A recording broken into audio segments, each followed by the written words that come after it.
பொருளாதார வளர்ச்சியுடைய அடிப்படையை நீங்கள் எடுத்துக்கொண்டால் உள்நாட்டு உற்பத்தியினுடைய வளர்ச்சி ஜிஎஸ்டிபி என்று நாம் ஆங்கிலத்தை அளிக்கக்கூடிய கிராஸ் ஸ்டேட் டொமஸ்டிக் ப்ராடக்டினுடைய வளர்ச்சி 0.7% இருந்தது. 2024-25 ஆண்டில் இரட்டை இலக்க வளர்ச்சியை முதன்முறையாக நாம் பெற்று 11.19% நாம் வளர்ந்திருக்கிறோம்.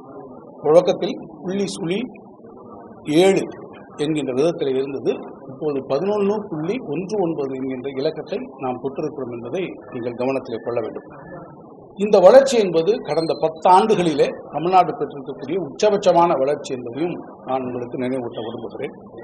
அதேபோல நிதி பற்றாக்குறையும் வருவாய் பற்றாக்குறையை எடுத்துக்கொண்டு சொன்னால் 2020-21 ஆட்சி பொறுப்பிற்கு வருகிற போது 3.49% இருந்த வருவாய் பற்றாக்குறை ரெவென்யூ டெபிசிட் இப்போது 1.17 என்கிற சதவீதமாக அது குறைக்கப்பட்டிருக்கிறது.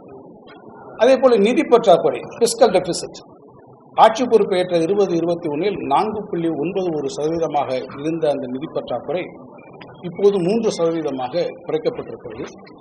இது பல்வேறு இயற்கை இடர்பாடுகள், ஒன்றிய அரசிலிருந்து தேவையான போதிய நிதி வராத சூழ்நிலை, இவற்றுக்கிடையிலே தமிழ்நாடு அரசு கொண்டிருக்கக்கூடிய மிகச் சிறப்பான நிதி மேலாண்மையினுடைய காரணமாக மாண்புமிகு முதலமைச்சர் அவர்கள் எடுத்திருக்கக்கூடிய நடவடிக்கைகள், அவருடைய வழிகாட்டுதலின் பேரிலே பல்வேறு துறைகள் மேற்கொண்டிருக்கக்கூடிய பணிகள், முதலமைச்சர் மேற்கொண்டிருக்கக்கூடிய தொழில் முதலீடுகள், இவற்றின் வாயிலாக இந்த பொருளாதார வளர்ச்சியும் அதே போல நான் குறிப்பிட்டிருக்கக்கூடிய குறியீடுகளிலே நாம் பாராட்டத்தக்க முன்னேற்றங்களையும் நாம் பெற்றிருக்கிறோம்.